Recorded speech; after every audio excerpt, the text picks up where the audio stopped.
We remain steadfast in our commitment in delivering local news that matters, stories that inspire, enriching the lives of Filipinos in the Philippines and across the globe.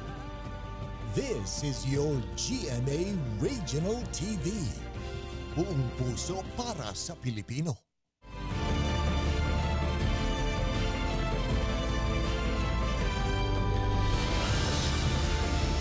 Ito ang GMA Regional TV 1 North Central Luzon. Masantos siyang aram na imbag gamalem maya pagat panapon kapuso. Narito na ang 1 North Central Luzon. Hatid namin ang mga pinakamalaki at pinakahuling balita sa Hilaga at Gitnang Luzon. Live mula rito sa GMA Dagupan Station, ako po si Chris Zuniga. Nilinaw ng DENR na mula sa isang Burmese python at hindi isang reticulated python ang unos o ang balat ng sawa na natagpuan sa Calasiao, Pangasinan. Nakatutok si Joan Punsoy. Tumulong na rin sa pag-iimbestiga ang Community Environment and Natural Resources Office Central Pangasinan kaugnay sa natagpuang hunos o pinagbalatan ng sawa sa Barangay Bod, Calasiao, Pangasinan. Nilinaw ng Senro na mula sa Burmese python ang hunos at hindi reticulated python na unang napaulat. Reticulated po kasi ma'am is hindi po siya buo or more or nalalagas po siya or nasa-shred na po siya along the shedding process po niya. Which is ang Burmese naman po ay ganyan po, nakita po natin na buo po siyang matatanggal. Malaki rin daw ang posibilidad na alaga ng isang individual ang sawa na pinagmulan ng hunos. Maganda yung pagkabalat niya at healthy po, makapal siya, ibig sabihin mataas ang possibility na napapakain ng maayos yung python. So which is nakonklude natin siguro baka isa siyang pet na nakawala. Hindi raw takot sa tao ang mga pet na Burmese python. Ibig sabihin, hindi ito umiiwas sa mga tao. Hanggang ngayon, patuloy ang paghahanap ng sawa sa lugar. Malapit sa ilog at masukal ang lugar na paborito raw pamugaran ng ahas. Nauna nang nakahuli ng isang cobra at 2 sawa ang mga hunter. Isa sa mga nahuli ang isang male reticulated python na may habang 10 feet. I-require na rin po natin yung mga officials na, barangay officials natin na i-check din po nila yung kanilang mga residente kung meron mang mga nag-aalaga ng hindi nakarehistro. Kasama si Jing Dakanay, Joan Punsoy, 1 North Central Luzon. Samantala, pinakahuling sitwasyon sa paghahanap sa dambuhalang sawa sa Calasiao, Pangasinan. Alamin natin yan sa live report ni Russell Simorio.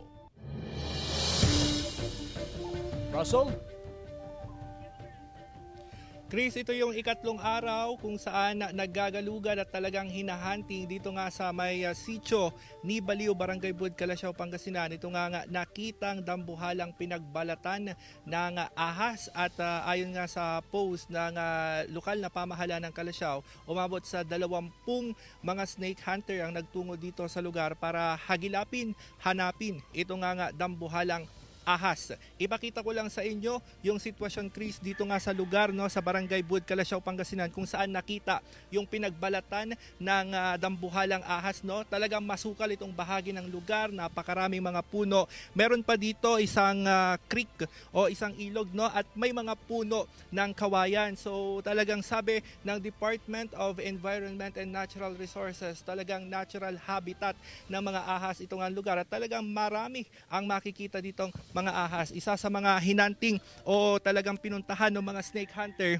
yung mga gilid-gilid at yung ilalim na mga puno ng kawayan sa pag-asang dyan makikita yung mga ahas. At doon sa ikatlong araw ng kanilang paggalugad dito sa area, umabot na sa 4 na ahas ang kanilang nakita. Isa dito, itong ang dambuhalang sawa din, no, na umabot sa 10 feet ang haba. Pero ayon sa Department of Environment and Natural Resources, hindi pa ito yung talagang target na hanapin at talagang nagpapatuloy pa rin dito yung paghahanap.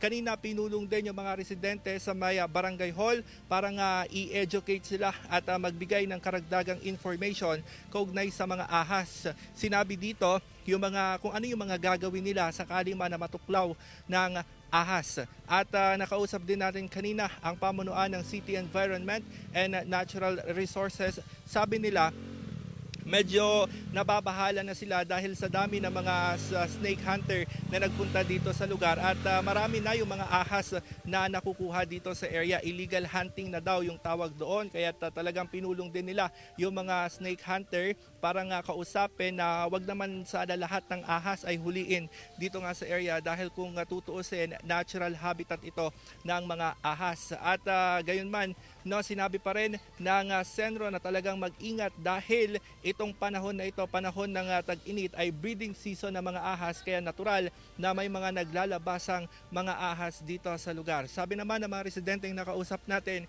dito nga sa Barangay Bud, Calasiao, Pangasinan, medyo napapanatag na yung kanilang loob ngayon dahil sa dami ng mga tumulong para nga hagilapin ito nga nakitang dambuhalang pinagbalatan ng sawa. At yan ang latest mula rito sa Calasiao, Pangasinan. Balik sa iyo, Chris. Maraming salamat, Russell Simorio.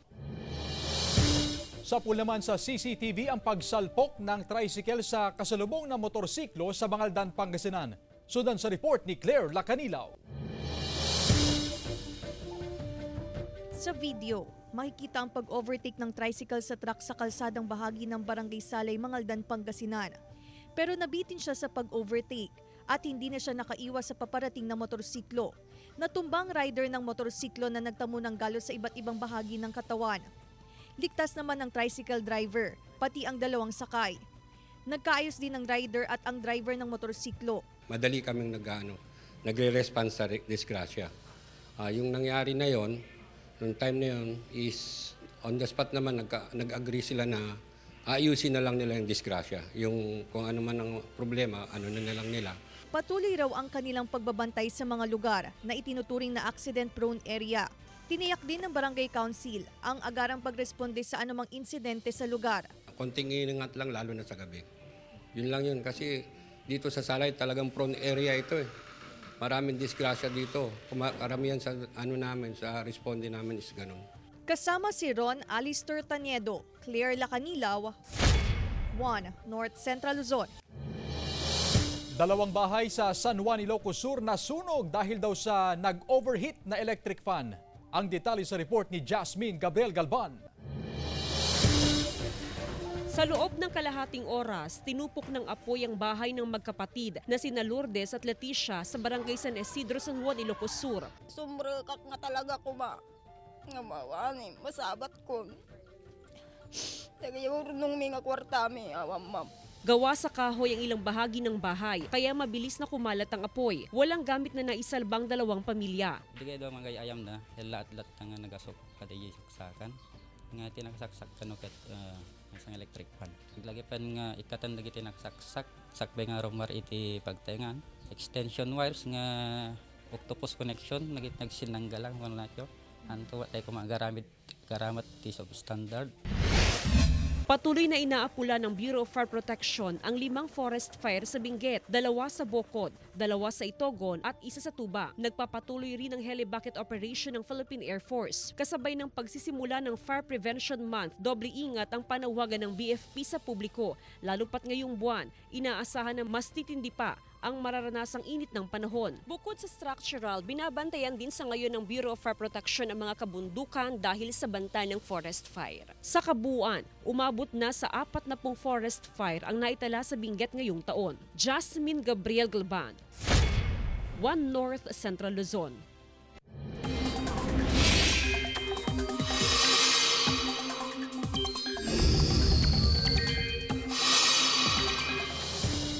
Mga kapuso, nag-dissipate o tuluyan nang nawala ang low pressure area na binabantayan sa labas ng Philippine Area of Responsibility. Lalo namang humina ang hanging amihan at umaabot na lamang hanggang sa Northern Luzon. Ang natitirang bahagi ng bansa, apektado pa rin ng easterlies o yung mainit at maalinsangang hangin.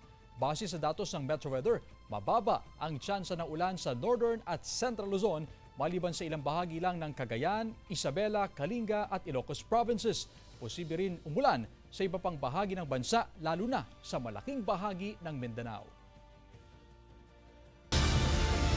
Ito ang GMA Regional TV 1 North Central Luzon.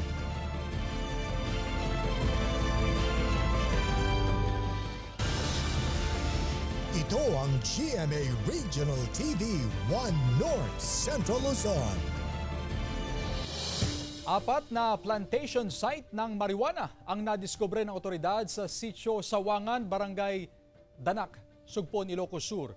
2,600 square meters ang plantasyon na tinaniman ng halos sa 11,000 na piraso ng fully grown marijuana plants na may market value raw na abot sa 2,180,000 pesos. Ayon sa Sugpon PNP, nakatakbo ang isang cultivator pero nagawang kilalanin ng otoridad. 3 plantation sites din ang nadiskubre sa kabundukan ng Mount Bato sa disputed boundary ng Ilocos Sur at Benguet. Sinunog ang marijuana na nakakahalaga daw ng mahigit sa 4 million pesos. Wala pong uulit na tinatanggap.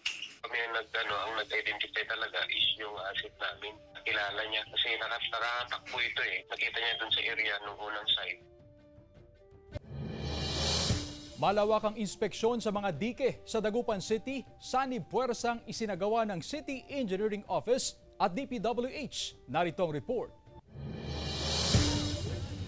Sakay ng motorboat, nagsagawa ng malawakang inspeksyon ng City Engineering Office at Department of Public Works and Highways sa mga dike sa Dagupan City. Tumambad sa otoridad ang mga dike na gawa sa gabyon o mga pinagpatong-patong na mga bato. Luma na at kailangan na raw itong isailalim sa rehabilitasyon. Malaki kasi ang posibilidad na pumasok ang tubig sa mga lumang gabyon na posibleng magdulot ng baha. Yung mga gabyon, mga old na dikes na po yan.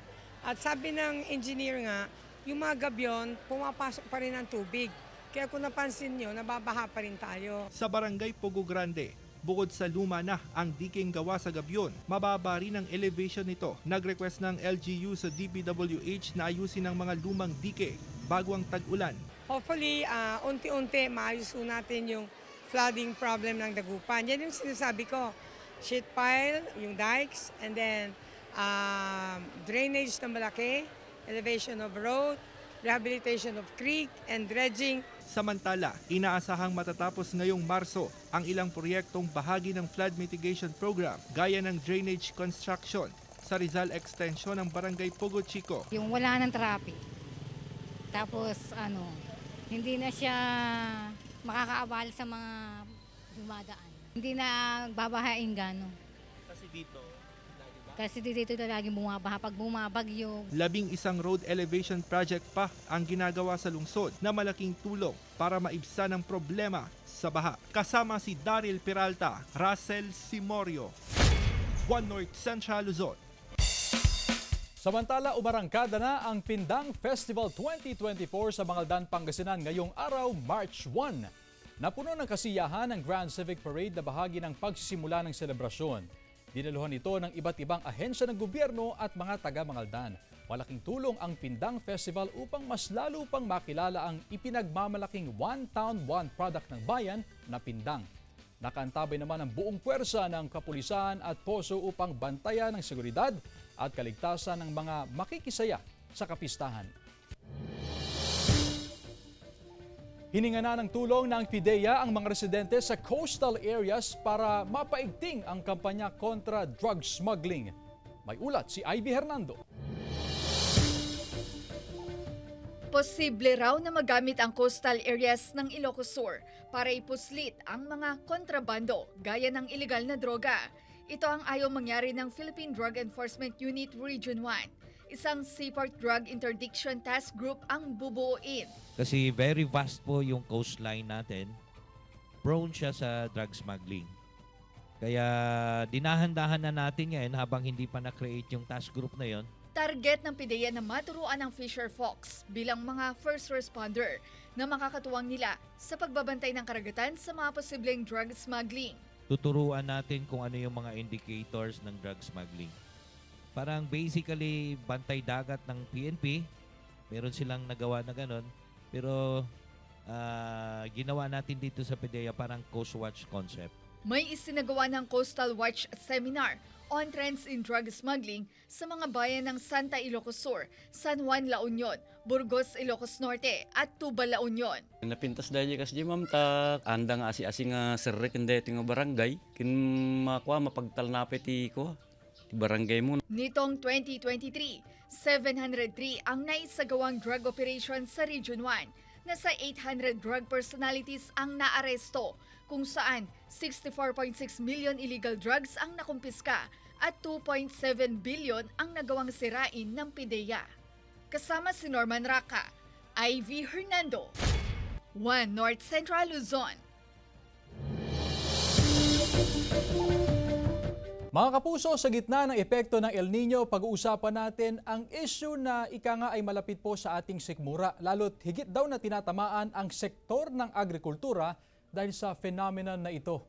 Kaya naman para pag-usapan natin yan, makasama natin ang chairman ng Samahang Industriya ng Agrikultura o SINAG na si Engineer Rosendo So. Engineer, magandang hapon po sa inyo at sa inyo pong datos ngayon at pagsusuri, gaano na po ba kalaki ang danyos po sa sektor ng agrikultura dahil po sa El Nino?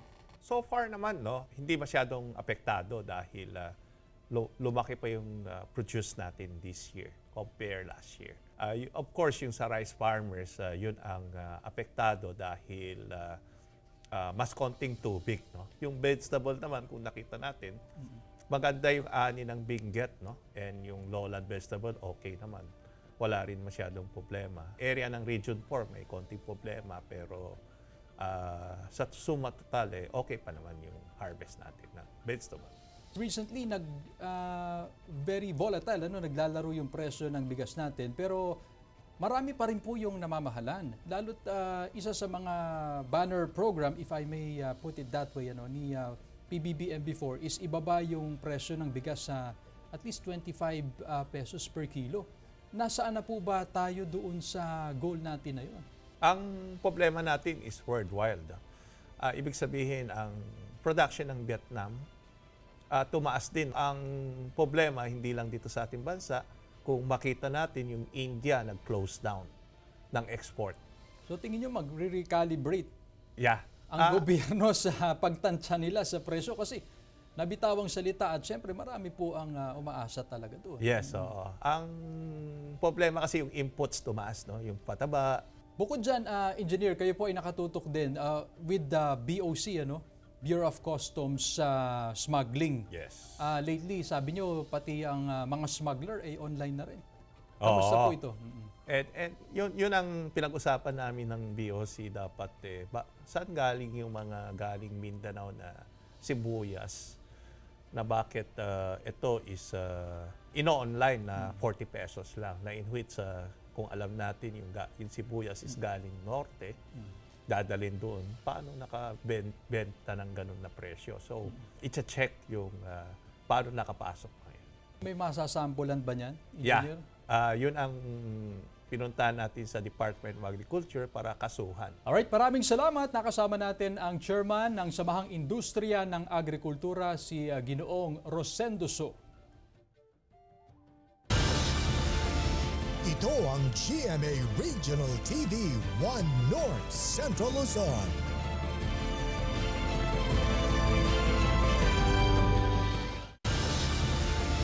Ito ang GMA Regional TV 1 North Central Luzon. Unti-unti na raw bumabangon mula sa dagok na dulot ng African Swine Fever ang ilang hog raisers sa Mangaldan, Pangasinan. Kahit pa raw hirap sa pag-aalaga ng baboy dahil sa banta ng ASF na sinasabayan pa ng El Nino. Ayon sa Mangaldan Municipal Agriculture Office, patuloy ang kanilang mahigpit na monitoring sa banta ng ASF sa mga alagang baboy sa naturang bayan. Tiniyak naman ng Samahang Industriya ng Agrikultura o SINAG na bagamat abot sa 15 hanggang 20% ang huminto sa pag-aalaga ng baboy, hindi ito makakaapekto sa supply ng baboy sa Region 1. Ilang fish growers naman sa Pasukin, Ilocos Norte hirap na sa pagpapalaki ng mga alagang isda dahil sa pagbaba ng antas ng tubig sa palaisdaan. Narito ang report. Ramdam na ng ilang fish growers sa Pasukin, Ilocos Norte ang epekto ng El Nino dahil sa naranasang pagbaba ng antas ng tubig sa kanilang palaisdaan. Apektado raw ang pagpapalaki ng isda dahil sa temperatura ng tubig. Yung mga isda po natin, yung tilapia po parang bubulag ganun po minsan. Hindi po masyadong lumaki ma'am pag ganun ang panahon po natin na medyo may init. Natutuyo ng ilang pananim na mais sa Lawag City, Ilocos Norte dahil sa kakulangan ng supply ng tubig. Hindi na gaano lumaki ang bunga ng mga mais. Tinatayang nasa 592 hectares ang apektadong taniman sa probinsya. Umabot na sa 18 million pesos ang danyo sa agrikultura dulot ng El Nino sa Ilocos Norte. Kakapusan din sa patubig ang problema ng ilang magsasaka sa Ilocos Sur, kaya hindi na maitanim ang mga punlang palay. Inaasahan na raw ng NIA ang pagbaba ng antas ng tubig sa ilog dulot ng El Nino. Bilang mitigation plan, nagtayo na ng 22 solar-powered irrigation systems sa San Juan. 18 naman ang kasalukuyang ginagawa sa Kabugao na dadaan pa sa testing. Wala na ring magawang mga magsasaka sa San Fabian, Pangasinan dahil nangamatay na rin ang kanilang mga pananim na palay, mais at gulay. Malang tubig talaga. Wala pa yung tubig. Kaya ganyan ang mga pananim namin namamatay. Sa monitoring ng Municipal Agriculture Office, aabot na sa mahigit 100 hektaryang taniman sa bayan ang apektado ng El Nino. Tuloy-tuloy ang validation at monitoring na isinasagawa ng Department of Agriculture Region 1 sa pinsalang dulot ng El Nino. Jasmine Gabriel Galban, One North Central Luzon. Sinamantala ng mga residente sa Barangay Lucaw, Dagupan City ang libreng medical at dental mission na bahagi ng pag-arangkada ng alagang Healthy Dagupenyo. Naglaan ng lokal na pamahalaan ng 6 na milyong piso para sa programa na gagamitin na pambili ng sapat na supply ng gamot at vitamins. Meron ding dental mission at laboratory test. Kasabay ng alagang Healthy Dagupenyo, muling umarangkada ang flu vaccination. Muli kasing nakakapagtala ng influenza-like illnesses, partikular sa mga senior citizen at mga bata. So ang importante po dito, we make sure na itong mga bata po, kasi ngayon uso na yung mga ubo at mga sipon. So miikot kami ng barangay para ma-check up sila, mabigyan ng gamot. Pagsapit ng gabi, dagsana ang mga tao sa isang bahay sa Barangay Santa Filomena, Guagua, Pampanga para sa taunang tradisyon ng pabasa ng Pasyon ni Jesus tuwing panahon ng Kwaresma. Simple lang ang lugar kung saan ipinuwesto ang iba't ibang imahen. Dito nila ginagawa ang pakantang paraan ng pagdarasal o pabasa. 8 taon na raw itong isinasagawa ng grupo ng mga kabataan sa lugar para masigurong maipapasa sa susunod na henerasyon ang ganitong tradisyon. May libreng pakain naman sa mga nagpapabasa. Naging exciting ang pagsungkit ng Pilipinas sa unang gold medal nito sa swimming competition sa New Clark City Aquatic Center sa Tarlac. Sa video, kita kung paano dinominahan ni James Ray Michelle Ahido ang boys age under 14 category sa 100-meter butterfly event sa 11th Asian Age Group Championship. Kita ang bilis ni Ahido na ayaw magpatalo sa mga kapwa swimmer. Sa bilis na 55.98 seconds, binura ni Ahido ang record ng China noong 2019 at naibusdo ang gintong medalya. Si Ahido ay kasalukuyang grade 8 student na ilang gintong medalya na rin ang naiwi sa larangan ng swimming.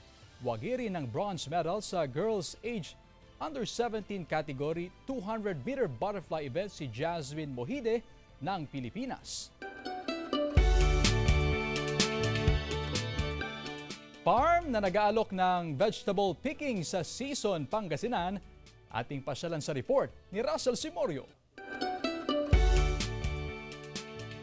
Kung sa Benguet may strawberry picking at sa La Union may grapes picking, ibinibida naman sa season Pangasinan ng lettuce picking.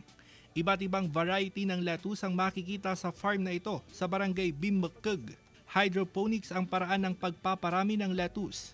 Yung kagandahan nito yung continuous yung supply ng nutrients. Continuous yung supply ng nutrients, saka yung oxygen niya na sasama sa tubig. Bukod pa yung sa oxygen na na-absorb sa leaves niya. 2022 nang buksan ng farm at nagsimulang dayuhin ng mga vegetable at nature lover. Nag-aalok rin sila ng farm-to-table dishes na maaaring lutuin o gawin sa loob lang ng 5 minuto. Simulan natin sa lettuce vegetable salad. Mayonnaise at ketchup na may secret ingredient ang sarsa. Tikman din ang ginisang lettuce sa sardinas.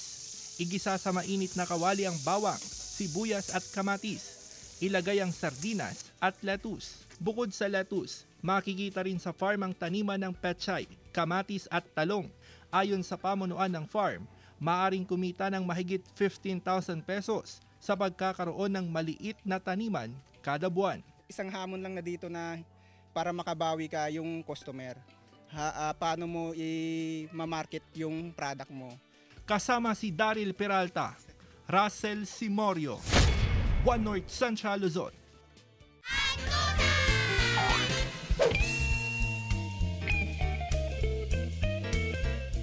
Ang hindi ko makalimutan na nagawa ko sa public place ay yung tumawid ako bigla na nabunggo ako. Tapos pinapulis ko pa yung driver, namalayang ko na ako pala yung may kasalanan. Yun yung hindi ko makakalimutan. Hindi po, umutot lang po. Tapos umiyak na po ako kasi nahiya na ako. Naglagay ako ng uling sa kamay, saka yung taong gusto kong patawanin, hinabol ko, saka nahuli ko, yung kamay ko, hinabol ko sa muka para yun hindi makakalimutan man na pani. When we were in class with my friends noon po, tapos I was crying kasi kaklase ko yung ex ko noon. Tapos every time na he passed in front of me, parang masakit na na di ko maintindihan.